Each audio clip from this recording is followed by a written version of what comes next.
우리 하나님 말씀 신약성경 사도행전 8장 9절부터 25절입니다.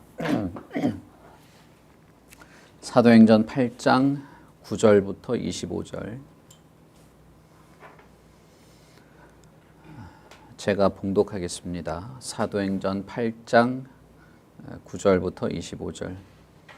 그 성에 시몬이라 하는 사람이 전부터 있어 마술을 행하여 사마리아 백성을 놀라게 하며 자칭 큰 자라 하니 낮은 사람부터 높은 사람까지 다 따르며 이르되 이 사람은 크다 일컫는 하나님의 능력이라 하더라.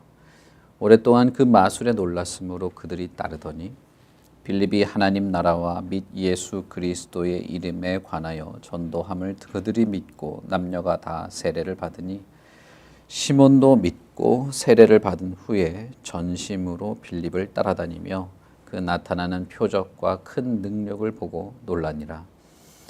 예루살렘에 있는 사도들이 사마리아도 하나님의 말씀을 받았다 함을 듣고 베드로와 요한을 보내매 그들이 내려가서 그들을 위하여 성령 받기를 기도하니 이는 아직 한 사람에게도 성령 내리신 일이 없고 오직 주 예수의 이름으로 세례만 받을 뿐이더라.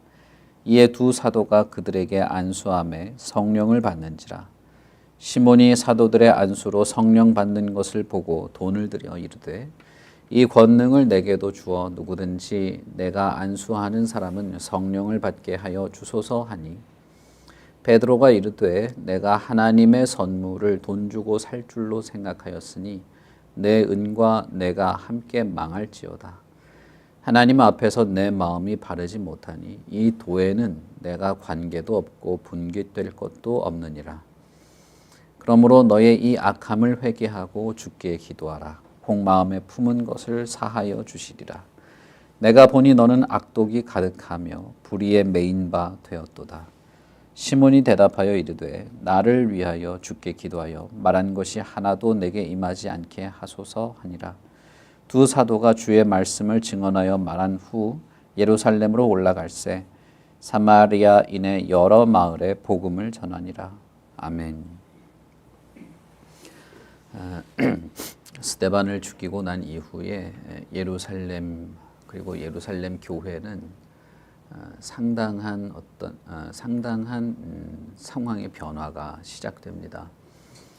사울이라고 하는 사람을 비롯하여 여러 사람들이 옥에 가두어지게 되는 일들이 생기고 예수를 믿는 자들은 상당한 압박에 시달리게 되는 것이죠. 결국은 예루살렘 교회가 거의 뿔뿔이 흩어지는 교회가 뭐라고 해야 될까요? 교회가 거의 이제 부서지는 그런 일이 생겼습니다. 겉으로 보기에는 교회가 망하는 것처럼 보였지만 그러나 실제로 그 상황은 오히려 복음의 확장을 가져왔고 하나님 나라의 확장을 가져오게 되었죠. 사람들은 이리저리 흩어지게 됐고 그 중에 경건한 몇몇 사람들은 도망하는 상황 속에서도 복음을 전하게 되었던 것입니다. 그 중에 빌립은 사마리아로 가서 그 사마리아 성에서도 복음을 전했죠.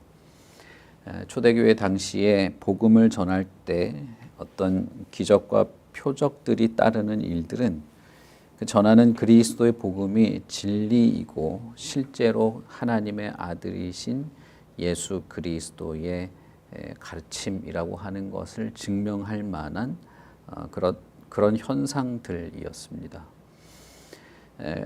역시 빌립이 복음을 전할 때도 사마리아 성에 귀신이 쫓아내진다든지 중풍병자가 일어선다든지 하는 일이 있었던 것이죠.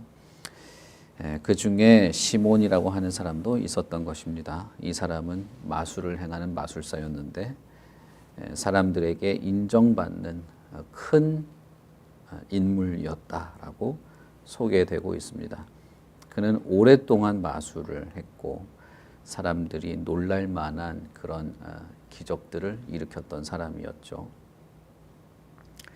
그러나 빌립이 하나님 나라와 예수 그리스도의 복음을 전할 때 사람들이 다 믿고 세례를 받는 그런 과정에서 시몬도 빌립의 말을 듣고 믿고 세례를 받은 후에 전심으로 빌립을 따라다니게 되었다라고 말하고 있습니다.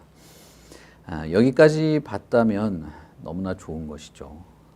그러나 이후에 나타나는 상황 속에서 시몬은 빌립을 따라다니며 드러나게 되는 그런 마술적인 현상들에 훨씬 마음이 끌린 사람이라는 것을 알 수가 있습니다. 그리고 나서는 사도행전 8장은 단락의 분위기가 바뀌면서 예루살렘의 사도들이 사마리아 성의 소식을 들은 것으로 장면이 바뀌게 됩니다. 하나님께서 역사하시는 것 가운데 스데반의 죽음, 그리고 교회가 당하는 어떤 핍박, 그럼으로써 교회가 다 부서지고 사람들이 뿔뿔이 흩어지는 일이 아니었다면 유대인들은 아마 사마리아에 복음을 전할 수 있다는 것은 상상도 못했을 수도 있습니다.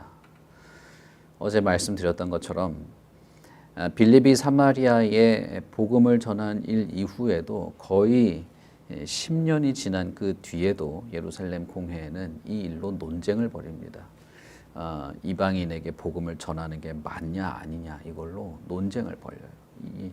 바울이 회심하고 나서 예루살렘 공회에 가서 어떤 증언을 하고 베드로가 거기에 대하여서 보충 설명을 하고 하는 장면이 이제 뒤에 나오는데 그때는 이미 10년 이상 흐른 뒤입니다.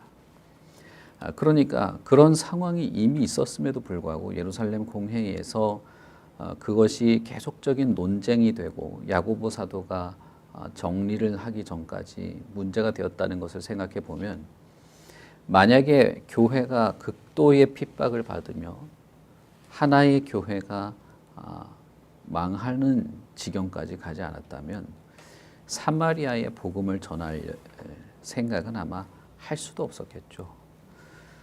어떤 면에서는 겉으로 보기에는 교회가 완전히 망하는 것처럼 보였을지 몰라도 그러나 그것은 하나님의 섭리 속에서 더 큰 역사를 이루게 되는데 그것을 이제 비로소 사도들도 접하게 되는 것입니다. 사도들은 그 이야기를 듣고 베드로와 요한을 사마리아 성에 보내게 됩니다. 그리고 가서 보니까 정말 거기서 사람들이 하나님의 말씀을 듣고 예수 그리스도의 복음을 듣고 세례를 받고 큰 기쁨 속에서 변화되고 있었던 것이죠. 그래서 두 사도가 그들에게 안수를 하게 되는데 오순절 성령 다락방에 임한 성령처럼 아브라함의 후손들, 약속받은 언약 백성들, 예수 그리스도와 같은 유대인들에게 약속된 성령이 내리는 것 같은 똑같은 성령의 임재가 있었던 것입니다. 이것은 정말 대사건인데 사도행전 8장은 이 앞선 빌립이 사마리아 가는 것과 마찬가지로 사마리아 성에 성령이 임하였다고 하는 것을 보면 사마리아 8장은 정말 사도행전 8장은 사도행전에서 정말 큰 전환점이 되는 장이라고 할 수 있습니다. 비로소 사도가 가서 안수를 할 때 성령이 임하는 역사가 있었던 것이죠.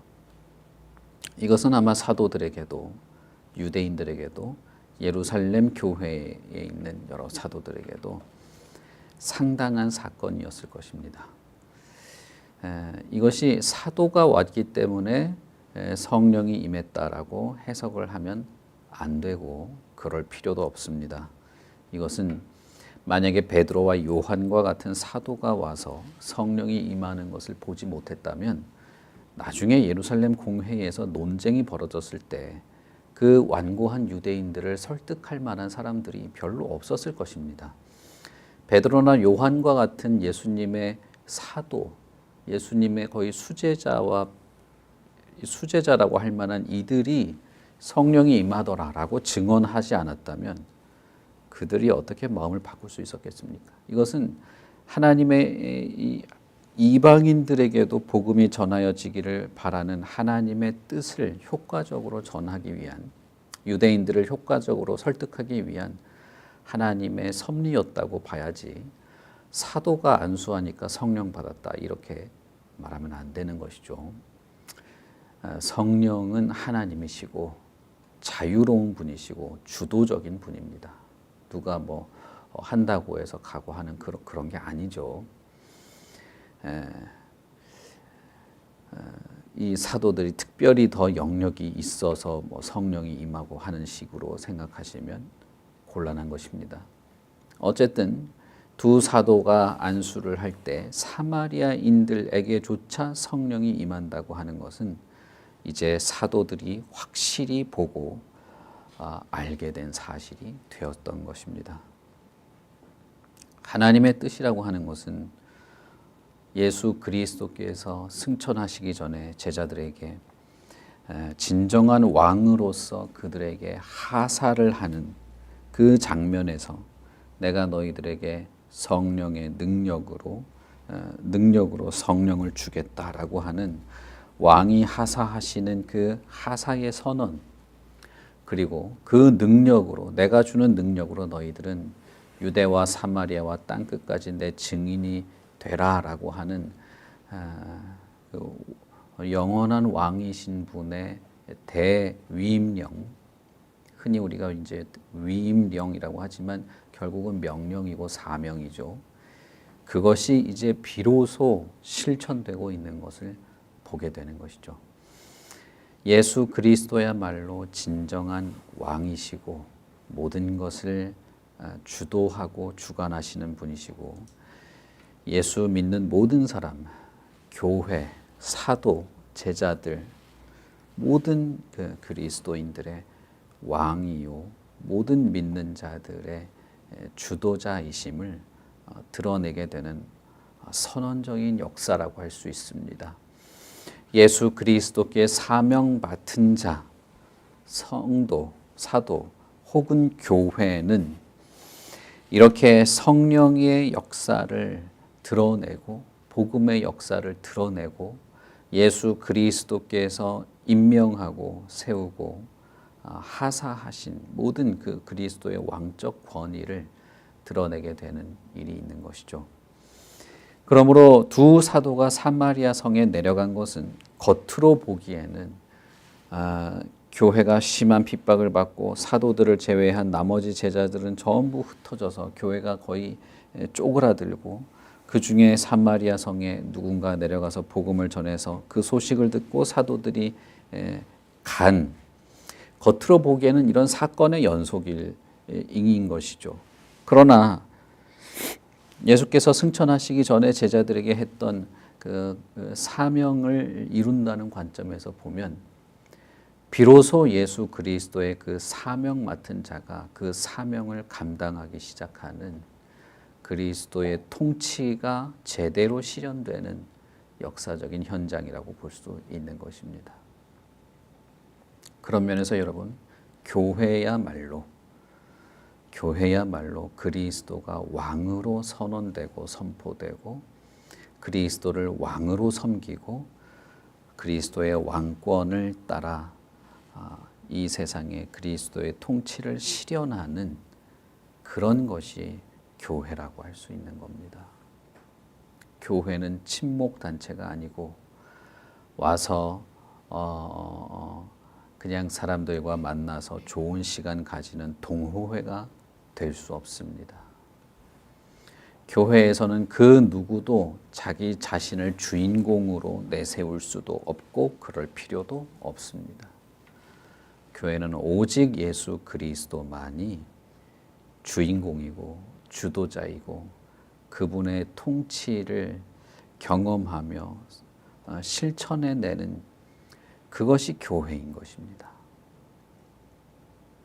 많은 사람들이 교회에 와서 위로도 받고 사랑도 느끼고 편안함도 느끼고 자유로움도 느끼고 많은 좋은 마음과 정신의 어떤 릴렉스를 하게 되는 그런 일을 경험하고 또 기대하기도 합니다. 그건 좋은 것이죠. 그럴 필요가 있고 우리는 그렇게 영혼의 쉼을 누릴 어떤 그 은혜들이 교회 안에는 있는 것입니다. 여러분, 그러나 그것 자체가 교회의 목적인 것은 아니에요. 그리스도와의 진정한 관계 속에서 그것을 은혜로 받는 것이지, 그것 자체를 위해서 교회를 만들고 혹은 교회로 모이는 것이 아니단 말입니다. 내가 영적으로 너무 힘들고 심란하고 곤란하고 정말 살고 싶어서 교회로 발걸음을 옮기는 사람들이 분명히 있습니다. 그건 이미 예수께서 이미 말씀하신 것입니다. 그런데 그런 사람들, 그런 자들에게 진정한 마음의 위로는 그리스도가 당신의 왕이라고 하는 사실을 알고 믿는 것입니다. 넌 참 괜찮은 사람이야. 괜찮아. 잘 될 거야. 그것도 좋죠. 그러나 근본적으로 우리의 목적은 하나님과 예수 그리스도의 복음을 듣고 그들이 진정으로 기뻐하게 된 사마리아 사람들처럼 그런 진정한 기쁨 속에서 영혼이 새 생명의 힘, 생기를 얻게 되는 것이 교회라고 할 수 있는 것입니다. 여러분, 그러니 우리는 초점을 잃어버려서는 안 됩니다. 주변부에 있는 여러 유익들이 참 좋은 것이지만, 없어서는 안 되는 것이지만, 그런 유익들을 잘 유지하고 지키기 위해서 우리가 세심하게 행동할 필요는 있지만, 그러나 초점은 오직 예수 그리스도의 복음으로 그의 심령이 거듭나고 그리스도의 다스림 속에서 온전한 자유와 평화를 누리게 되는 것이 교회의 전부라고 할 수 있는 것입니다. 여기 사마리아 8장에는 초점을 잃어버린 한 사람이 나타납니다. 그 사람은 시몬이었죠. 이 사람은 처음부터 마술사였고 빌립이 전하는 복음을 듣고 세례를 받고 빌립에 대하여 정말 진지하게 전심을 드러냈던 사람이긴 하지만 그의 초점은 복음 자체에 있지 않았습니다. 다시 말하면 그의 초점은 그리스도께 맞춰져 있지 않았던 것입니다. 그 사람의 초점은 표적과 큰 능력, 그 놀라움에 관심이 있었습니다.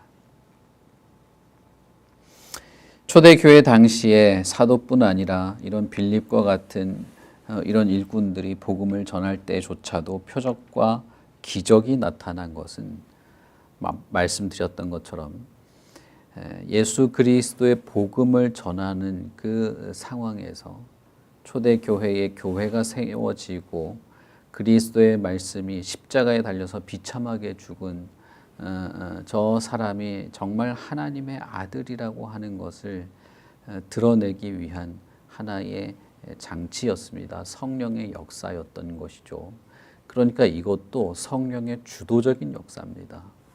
이거를 우리 마음대로 했으니까 돼야 된다는 식으로 말할 수 없는 것이죠. 이런 사람들조차도 복음을 전할 때 이런 기적과 표적이 드러나게 된 것, 결국은 내가 전하는 예수 그리스도의 복음이 진짜고 진리라고 하는 것을 당시 사람들에게 전할 수 있는 어떤 가시적인 증거였던 것이죠. 그런데 사도든 빌립이든 누구든 그런 표적 자체가 목적이었던 적은 없습니다. 목적은 그리스도예요. 목적은 그리스도의 복음을 전하고 그리스도의 통치와 다스림을 통해서 하나님을 온전히 섬겨 나가는 것입니다. 그러나 목적이 표적이 되는 순간, 목적이 그리스도로부터 벗어나는 순간 이상한 일이 벌어지게 되는 것이죠. 사마리아에조차도 성령이 임하는 하나님의 본뜻, 하나님의 본심이 드러나는 이 역사적인 순간, 역사적인 상황에서도 전혀 다른 것을 관심 가지는 사람이 있었던 것이죠. 하나님께서 천지를 창조하시고 온 세계를 채우시고 아담을 만드셔서 이 세계를 다스리도록 한 그때부터 이미 아담에게 하나님이 말을 걸 그때부터 하나님의 뜻은 전 세계의 하나님의 말씀, 하나님의 통치가 전 세계에 펼쳐지는 것입니다. 예수 그리스도가 진정한 왕으로서 온 세계에 자신의 통치를 드러내실 때 거기에는 이방인조차도 심지어는 아수르나 바벨론 같은 자들에게도 전하여지게 되는 것이 하나님의 뜻이었죠. 그것을 비로소 느끼는 이 장면에서 시몬은 성령이 임하는 빌립이 복음을 전할 때 안진뱅이가 일어나고 하는 것과는 비교도 될 수 없는 엄청난 어떤 역사들이 보이자 그것이 나에게 있었으면 좋겠다. 성령이 임하는 마치 방언을 시작하고 하는 그런 것들이었겠죠. 오순절 성령 강림처럼 그것 자체가 목적으로 변질된 것입니다. 시몬은 아마 진심으로 말했을 겁니다. 내가 돈을 드릴 테니까 나한테도 이런 걸 좀 알려주십시오. 아마 시몬은 여러 마술 기법들을 그동안에 쭉 돈을 주고 배워왔을 겁니다. 그러니까 자연스럽게 이런 말을 했던 거겠죠.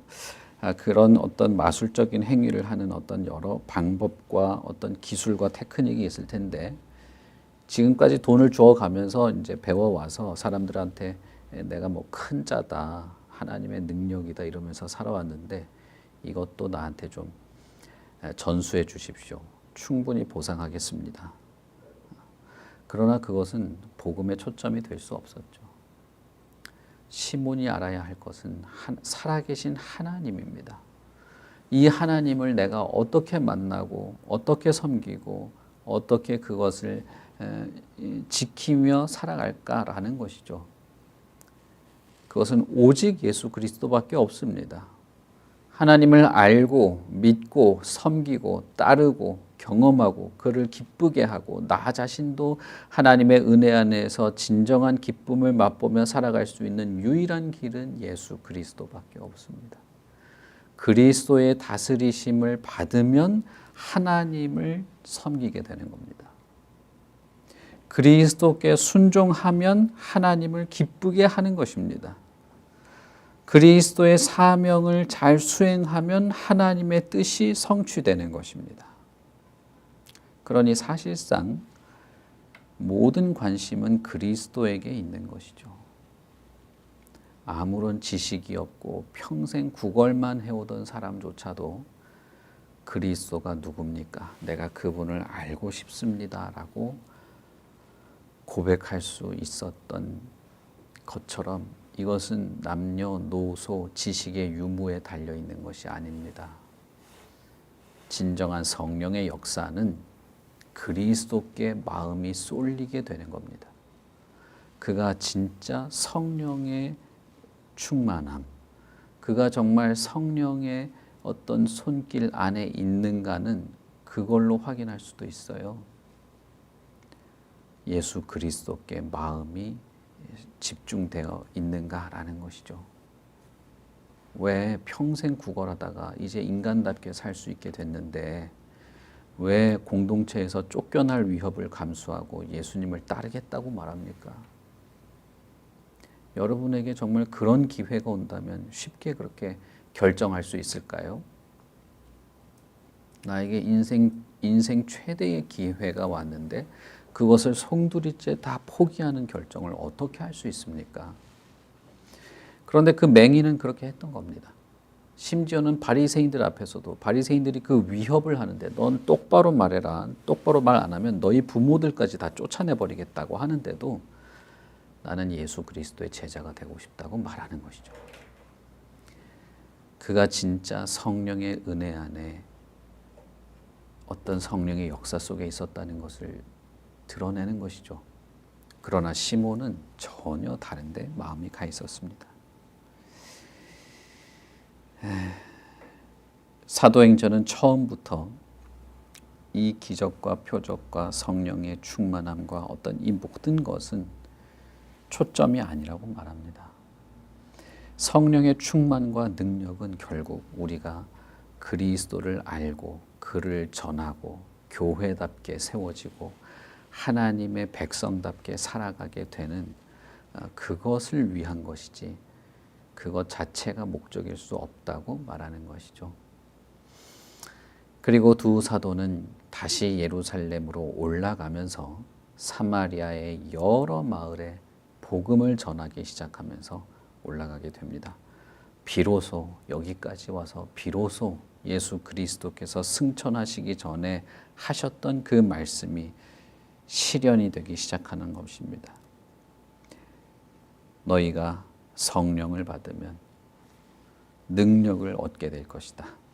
그리고 온 세계에 나의 증인이 될 것이다 라고 하는, 왕이 마치 자신의 신하들과 백성들에게 왕의 권위를 하사하면서 왕의 뜻을 선포하듯이 하신 그 마지막에 그 왕적 권위가 드디어 드러나게 된 것이죠. 여러분, 이것이 교회입니다. 이것이 저와 여러분의 삶이고 이것이 저와 여러분이 그리스도 안에서 성령의 충만한 은혜를 누리는 삶의 결과입니다. 어제 말씀드렸던 것처럼 전도는 단순히 어떤 활동을 말하는 것이 아니고 내가 진정으로 경험하고 누리고 알고 만나고 있는 예수 그리스도에 대한 진솔한 고백이 전도이죠. 사람을 끌고 오는 것이 전부가 아니고 일상의 삶에서 나의 말과 행동에서 내가 경험하고 누리고 있는 살아계신 예수 그리스도를 내가 얼마나 좋아하고 있는지, 그분에 대해서 내가 얼마나 은혜와 위로를 경험하고 있는지 그저 진솔한 진술일 수 있습니다. 그것이 전도라고 말할 수 있는 것이죠. 결국 하나님께서 그런 자들을, 비록 교회는 다 뿔뿔이 흩어져서 죽어버린 것 같았지만 그러나 여러 세계에서 복음이 전하여지고 사람들이 세워지는 일을 하게 되었던 것이죠. 저와 여러분도 다르지 않습니다. 우리 교회도 다르지 않고 이것이 우리 교회의 우리 교회뿐 아니라 이 땅에 있는 모든 교회의 가장 중심되는 모습이라고 할 것입니다. 그러니 여러분, 성령 충만을 구하십시오. 다른 어떤 이유가 아니라 내가 그리스도의 그 사명에 걸맞는 사람으로 살고 싶고 그리스도를 더 알고 싶고 온전하고 참된 교회가 되고자 해서 성령의 충만함을 구하십시오. 좌로나 우로나 치우치지 않고 싶어서, 정직하고 흔들리지 않고 싶어서, 무엇보다도 내가 성령의 충만한 은혜 안에서 그리스도인으로서 나를 통하여 생명이 누군가에게 전달될 수도 있다는 것을 믿고 성령의 도우심을 구할 수 있는 그런 우리가 되기를 바랍니다. 우리 같이 기도하겠습니다. 하나님 아버지, 은혜를 참 감사합니다. 겉으로 보기에는 드디어 교회가 힘을 잃어버리는 것 같고 무너지는 것 같았지만, 그러나 그것은 누구도 막을 수 없는 복음의 진보를 이루어내는 것이기도 했습니다. 하나님의 역사는 신묘한 것이어서 우리가 감히 예단할 수도 없고 제한할 수도 없습니다. 초대교회 많은 성도들, 그들은 도망 다니면서도 예수를 믿으면 옥에 갇힌다는 것을 알면서도 사람들에게 예수를 전했습니다. 누가 그 예수를 믿고 싶었겠습니까? 그러나 그럼에도 불구하고 하나님이 예비하신 자들은 심지어 사마리아에도 있었고, 예수를 믿는 자들은 로마 지배에서 심각한 피해를 입을 수 있음을 알고도 그들은 믿고 기뻐했습니다. 참으로 그리스도야말로 이런 분입니다. 그리스도의 복음이야말로 이런 우리의 영혼을 살리고 변화하게 하시는 분입니다. 성령의 충만함이란 성령의 충만한 능력이란 이런 불가능한 것을 가능하게 하는 인간의 영혼을 참으로 자유롭게 하는 역사인 줄 믿습니다. 우리가 예수 그리스도로부터 초점이 옮겨지지 않게 하시고 이렇게 영혼을 살리는 그리스도의 복음만이 우리의 모두의 중심이며 우리 교회의 중심이 되기를 바랍니다. 전할 때도, 들을 때도, 배울 때도, 나눌 때도, 우리가 일상을 살아갈 때도 오직 그리스도의 복음이 더 온전하게 우리에게 전달될 뿐 아니라 우리를 통하여 드러나게 하시옵소서. 우리의 삶의 모든 영역에서 주의 성령의 충만한 은혜가 있기를 바라는데 우리의 마음이 흔들리지 말게 하시고 평강이 사라지지 말게 하시고 하나님의 위로와 사랑을 늘 기억하게 하시고 하나님의 도움의 손길들 주 예수 그리스도께서 지금도 살아계셔서 우리에게 기꺼이 그분의 능력과 보호하심을 베푼다는 사실을 든든히 붙잡게 하시옵소서. 그러나 무엇보다도 주의 성령의 충만한 은혜와 그 능력이 우리로 하여금 참된 교회로 그리스도인으로 살아가게 하여 주시기를 간절히 바랍니다. 주의 말씀을 무관심하게 내버려 두지 않도록 하시옵소서. 주의 성령께서 우리에게 충만히 역사하시고 성령께서 자유로이 우리를 인도하여 주셔서 하나님의 말씀을 읽고 듣고 깨닫게 하시옵소서. 그리고 우리가 우리의 삶을 진솔하고 정직하게 살아갈 때에 거기에는 그리스도의 능력, 그리스도의 사랑과 생기가 흘러나오게 하여 주시기를 바랍니다. 우리 자신을 위해서도, 우리 교회를 위해서도, 우리의 가족과 친구들을 위해서도, 우리의 자신의 모든 삶이 참된 교회로 하나님께 기쁨이 되기 위해서도 성령의 충만한 은혜를 구합니다. 우리 아버지 하나님, 하나님의 모든 역사, 섭리, 하나님의 뜻과 하나님의 계획들이 거룩한 이 하나님의 계획 안에서 이루어지게 될 때 우리가 바로 그 자리에 있게 하시옵소서. 우리 교회가 바로 그 자리에서 하나님의 승리와 그리스도의 왕권의 성취를 목격하는 그런 자들이 되기를 바랍니다. 오늘 하루에 우리 모든 삶을 하나님께서 지키시고 악에서부터 건지시고 마음을 붙잡아 주시고 우리 저녁에 잠자리에 들 때에는 하나님께 감사하며 그 은혜를 노래하며 잠자리에 들도록 도와주시옵소서. 감사합니다. 예수님 이름으로 기도합니다. 아멘. 하늘에 계신 우리 아버지여, 이름이 거룩히 여김을 받으시오며 나라의 임하옵시며 뜻이 하늘에서 이룬 것 같이 땅에서도 이루어지이다. 오늘날 우리에게 일용할 양식을 주옵시고 우리가 우리에게 죄 지은 자를 사하여 준 것 같이 우리 죄를 사하여 주옵시고 우리를 시험에 들게 하지 마옵시고 다만 악에서 구하옵소서. 대개 나라와 권세와 영광이 아버지께 영원히 있사옵나이다. 아멘.